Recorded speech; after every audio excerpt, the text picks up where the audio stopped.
You're listening to 88.7 WLUW Chicago Sound Alliance, broadcasting from the campus of Loyola University. My name's DJ Lady Lou.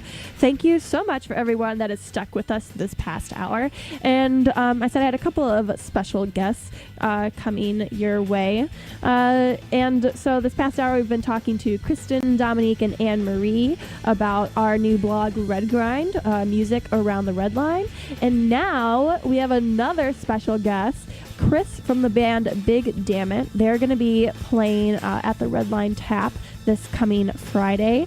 So we brought Chris in to talk a little bit about that. So take it away, guys.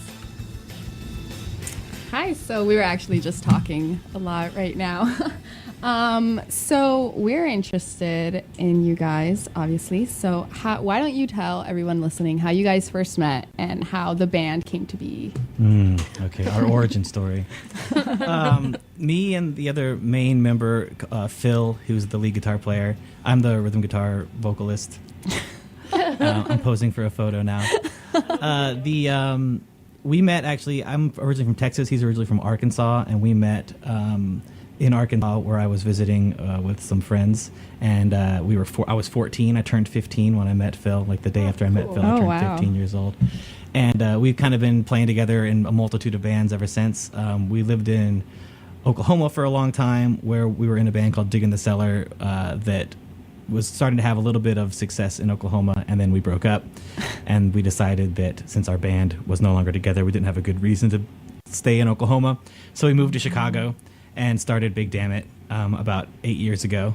So we've been playing together for a long, long time. And then the Big Dammit has kind of gone through a couple of lineups, but the one we have now, it's a 6-member lineup with me and Phil, Jake Levinson on bass, Jacob Horn on trombone, Brian Toms on baritone saxophone, and Jamie Gallagher on the drums. We've been together for now almost 2 years. And we all met kind of, most of them were Craigslist finds. Wow. We just posted out there like, we need someone to play saxophone for us. And then Brian Toms showed up. So actually Brian came, that's how Jacob Horn showed up. But anyway, so Craigslist, and then Jamie, actually I was taking drum lessons from Jamie because he's a professional drummer.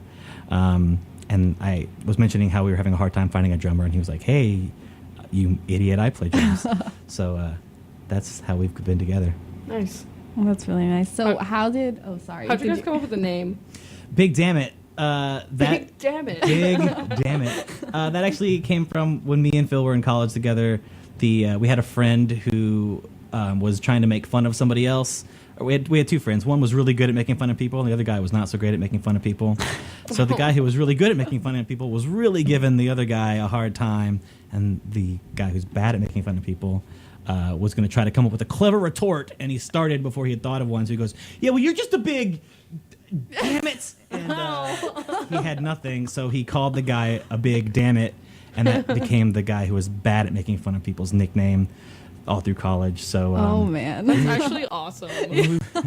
He was called Big Dammit, as immortalizing his inability to insult people. Oh my gosh. It's just whenever we were trying to come up with a name, we just kind of went through the list of things that other bands have used for names, and Hootie and the Blowfish was named that because of two friends of theirs in college's nicknames were Hootie and the Blowfish. Oh. And so we don't like Hootie and the Blowfish at all, but we just knew that was the way they came up with their band name. So we thought, do we know anyone with clever college nicknames? And we're like, oh, Big Dammit! So that's why we're called Big Dammit. How do you guys... Yeah. Or how do you personally classify your band's genre? Because you guys have such a wide range, and every song is kind of very distinct. And yeah, if asked, I answer. We play indie rock like everybody else. But yeah, we do like some of the bands that we listen to a lot, like Ween, They Might Be Giants, Elvis Costello, or David Byrne. People who themselves kind of jump from genre to genre, either from song to song or album to album. So we kind of inherited that type of eclectic tastes. So when we're doing a song, oftentimes a lot of them do start off sounding the same, where we'll come in with some guitar riff, and then with everybody else having such eclectic interests, we've got a jazz drummer, a jazz saxophone player, a ska trombonist, a really solid rock bass player, and then Phil is really into pedals and making noise like Radiohead or Wilco. So we have all these eclectic interests. So someone will bring in a song that sounds kind of boring, and then we'll kind of work on it, and even intentionally sometimes just say, let's try this in a samba, or let's try this as a jazz tune, and eventually find something that we think sounds fun and interesting. I think it's really good. It makes you guys really easy to listen to. Oh, well, thank so, you. yeah. How often do you guys practice? Sorry, like turn around and see Let me me. turn around and look at you. No, that's okay. You don't have to. I'm not that pretty. Layne in the booth. Most guys don't want to look at me. Probably because of your face. Woo! How often do you guys practice? And so do you guys all have other jobs? Oh, yes. We have other jobs, other bands. We're all very busy men. We practice once a week, though, typically every Tuesday. Okay. You know, practice makes perfect. You got to put in your hours. So, every week we practice. Do you guys have any big funny band story? Big, funny band stories. Yeah. With Big Dammit. No. You have to. Come You've been on. together 8 years. Something had to have happened. We've, the group we have now, the 6-man powerhouse, we're all really professional, real grown-ups, real, like, we don't get crazy drunk and, like, fight with each other. Our behind the music would be incredibly boring. We actually, we just kind of get together. Sudoku in their free time. We just get together, play music, and then go home. I wish I had a funny band story. That question's a non-starter, girls. I'm sorry. Well, why don't you tell us your favorite venue to play at along the Red Line? Oh man, Madison Square. Oh, along the Red Line. Yeah. Stick with the theme, man. Red Line. Well, we're playing at the Red Line Tap, which I hope is near the Red Line. It The is, name yeah. definitely implies that. This will be our first time playing there. We're playing there Sunday. We've played at Reggie's Rock Club right off the Red Line. Oh, cool. How was that? It's a really nice venue, really big. You know, it's got the two sides, so like the little club, which is a nice little club, and then the big venue, which is a nice big venue. So that's fun. We also played at Lincoln Hall once. Lincoln Hall is a really nice venue right off of the Fullerton Red Line. And the Tonic Room also right off of the Fullerton Red Line. We have Been everywhere. Yeah, well, you know, we've been playing in Chicago for almost 8 years, so Yeah. we've made the rounds. But the Tonic Room, actually, we used to have, or we still do, we put on an annual Christmas show right around Christmas time where we'll get a 4-band bill that all plays original songs and then mixes in Christmas covers. So we do, like, The Waitress's Christmas Rapping, if you know that song. Oh, sweet. Yeah, you know that song? And we'll give out stockings of presents and stuff. So we do a really fun Christmas show that we did at the Tonic Room for several years. And then last year we did it at Quincher's because Tonic Room got booked up. So Awesome. we'll do it somewhere this year, I'm sure. And Maybe it's it'll be always- on the Red Line and we can talk to you guys again. We can cover it. So where do you exactly see do you see Big Dammit like being famous one day? Do you guys still have hopes? All That's the dream. going on Dream. wrecking balls and music videos.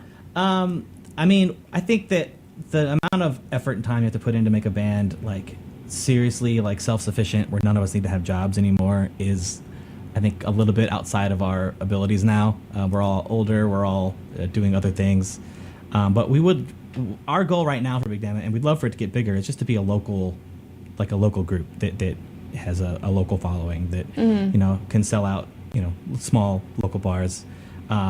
So that's kind of as big as we're shooting right now. This summer we're hoping to maybe tour for the first time once our record's done. But yeah, we're just kind of hoping to be local and regional known. So this is going to be your guys' first tour as the 6 that have been together. Well, actually, as ever, Big Dammit has never toured. So Big Dammit just started when we moved to Chicago, and we've all only ever played in Chicago for our existence. Oh, wow. Okay. So if we do it this summer, which we've casually talked about, this might be news to some of the guys who are listening right now. We would love to just go out and play like a couple of, you know, go over to Indianapolis or up to Madison or down to Champaign or whatever. Just play close. Well, I have high hopes. I think you guys should definitely tour. Sure. Yeah, your music, I'm new to it as well. And it was definitely, it's one of those things that you kind of just listen to and you're immediately like, wow, how did I not check out this band earlier? Like, Oh, you yeah. guys, We're so ubiquitous. How'd you miss us? So this is me telling all the listeners that they are definitely worth checking out. Good. That's Kristen's cool stamp of approval. Yes, you have my Right. Red on approval. red. Red on red. Do you guys have a sound effect for that? We should.